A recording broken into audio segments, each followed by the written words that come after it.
പെന്തക്കോസ്ത തിരുനാൾ നമ്മൾ ആഘോഷിക്കുമ്പോൾ നമ്മുടെ ഉള്ളിൽ ഉണ്ടാകേണ്ട ഒരു ജ്വലനം ആണ് ഏറ്റവും പ്രധാനപ്പെട്ട കാര്യമെന്ന് നമ്മൾ മറക്കരുത്. ശുദ്ധീകരിക്കുന്ന ഒരഗ്നി നമ്മളിൽ ഉണ്ടാകണം. ശുദ്ധീകരിക്കുന്ന അഗ്നി പലപ്പോഴും നമ്മൾ സ്വീകരിക്കാറില്ല, വിട്ടുകളയാറാണ് പതിവ്. ശുദ്ധീകരിക്കുന്ന അഗ്നിയില്ലാതെ നമ്മൾ എത്രയോ അവസരങ്ങളിൽ അഗ്നി അല്ലെങ്കിൽ അഗ്നിയെപ്പോലെ നമ്മൾ പെരുമാറുന്നു. അത്തരം അഗ്നികളൊന്നും ദൈവികമല്ല, പൈശാചികമാണ്. ലൂസിഫറിൻ്റെ അഗ്നി എന്ന് വേദശാസ്ത്രികൾ അതേക്കുറിച്ച് പറയാറുണ്ട്.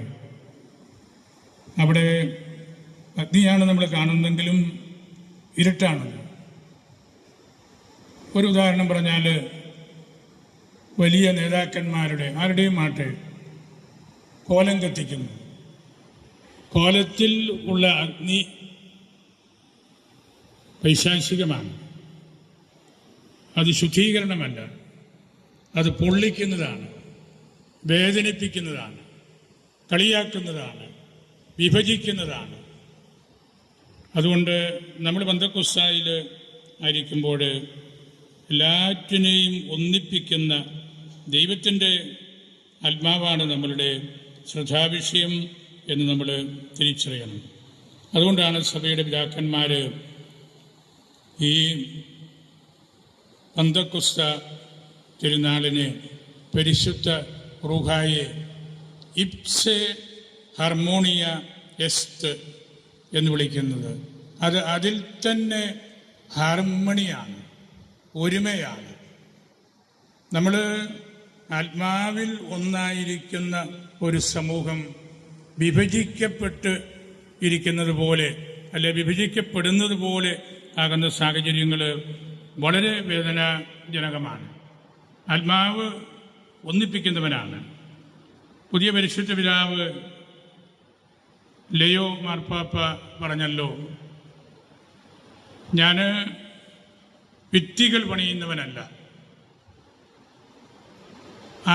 അനാവശ്യമായ എല്ലാ ഭിത്തികളും വലിച്ച് താഴെയിട്ടിട്ട് പാലങ്ങൾ പണിയാനാണ് ഞാൻ ആഗ്രഹിക്കുന്നതെന്ന്. അതാണ് പെന്തക്കോസ്ത. അനാവശ്യമായിട്ടുള്ള മതിലുകൾ എല്ലാം മാറ്റിക്കളഞ്ഞ്, അത് മനസ്സിൻ്റെ ഉള്ളിലെ മതിലായിരിക്കാം, വീടുകൾ തമ്മിലുള്ള മതിൽക്കെട്ടുകളായിരിക്കാം, സംസ്ഥാനങ്ങൾ തമ്മിലുള്ളതായിരിക്കാം, അതെല്ലാം മാറ്റി ദൈവത്തിൻ്റെ കൃപയാകുന്ന പാലം പണിയാനാണ് ഞാൻ ആഗ്രഹിക്കുന്നത് എന്ന്.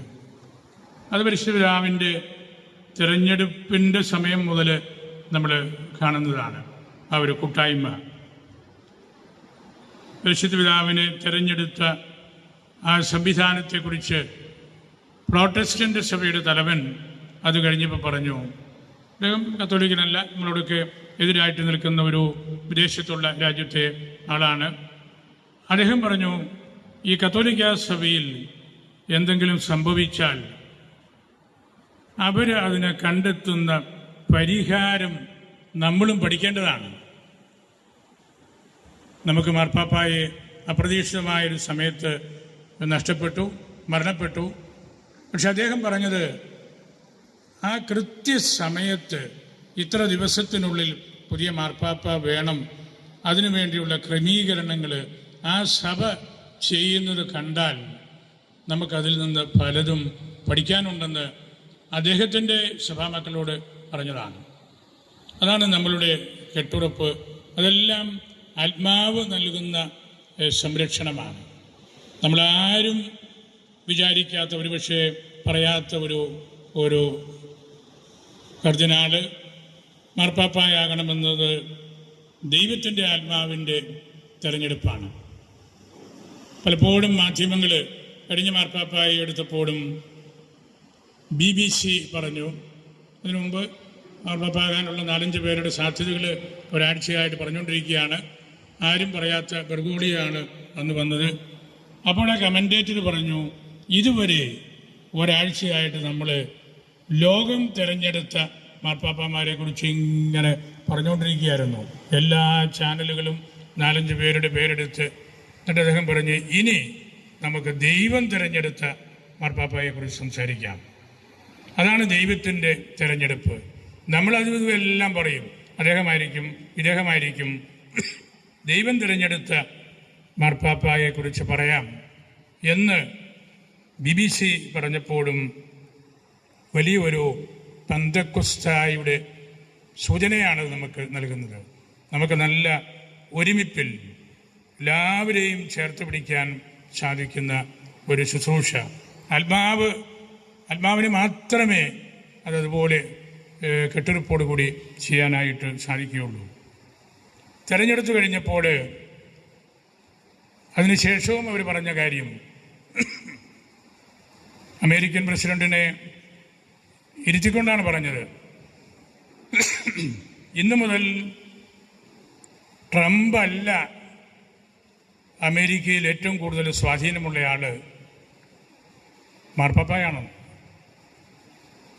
അദ്ദേഹത്തിന് പ്രസിഡന്റിനുണ്ടായിരുന്ന ആ മേധാവിത്വം അമേരിക്കയ്ക്കുള്ളിൽ പോലും ഉള്ളത് പരിശുദ്ധ പിതാവ് ഒരു അമേരിക്കൻ വന്നപ്പോൾ അതാണ് മുമ്പിലുള്ള ശുശ്രൂഷ. അതെല്ലാം നമ്മൾ ഈ നാളിൽ ദൈവത്തിൻ്റെ ആത്മാവ് ഇടപെടുന്നത് എങ്ങനെയാണെന്ന് കണ്ട് പഠിച്ച ശൈലികളാണ്. കോൺക്ലേവ് പൂർത്തിയായപ്പോഴും വളരെ സന്തോഷകരമായ റിമാർക്കുകളാണ് അവരെല്ലാവരും പുറത്തുവിട്ടത് നമുക്കറിയാം. ഒരു വലിയ ദൈവശാസ്ത്രജ്ഞൻ അന്ന് പ്രസംഗിച്ചു, We are not supposed to quote Augustine and Aquinas, but to try to imitate them. അഗസ്റ്റിനെയും അക്വീനാസിനെയും നമ്മൾ കോട്ട് ചെയ്ത് പ്രസംഗിച്ചാൽ പോരാ, അവരെ ഇമിറ്റേറ്റ് ചെയ്യണം. അതേ തുടർന്ന് അദ്ദേഹം പറഞ്ഞത് 2025 conclave elected an Augustinian educated in the school of Aquinas. അദ്ദേഹം ഒരു സ്റ്റേറ്റ്മെൻറ്റ് പറഞ്ഞിട്ട്, അഗസ്റ്റിനും അക്വീനാസും നമ്മളെല്ലാവരും പഠിക്കണം, എപ്പോഴും പറയണം, പക്ഷേ പറഞ്ഞാൽ മാത്രം പോരാ എന്ന് പറഞ്ഞിട്ട് അദ്ദേഹം അതിൻ്റെ പ്രവൃത്തിയിലേക്ക് കൊണ്ടുവന്നത് 2025 conclave elected an Augustinian educated in the Aquinas school. Thomas അക്വീനാസിൻ്റെ യൂണിവേഴ്സിറ്റിയിലാണ് പരിശുദ്ധാവ് റോമിൽ പഠിച്ചത്. ആ കാര്യമാണ് അക്വീനാസ് സ്കൂള് എന്ന് പറഞ്ഞതുകൊണ്ട് അവരുദ്ദേശിച്ചത്.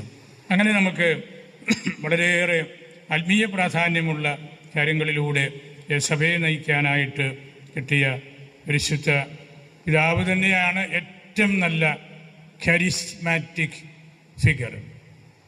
പരിശുദ്ധ പിതാവിനെ പോലെ കരിസ്മാത്താകൾ, വൈവിധ്യമാർന്ന കൃപകൾ, വിദ്യാഭ്യാസ യോഗ്യതകൾ, ഭാഷാ പരിജ്ഞാനം, ലോകജ്ഞാനം ഒരുപക്ഷെ മറ്റാർക്കും കാണുകയില്ല.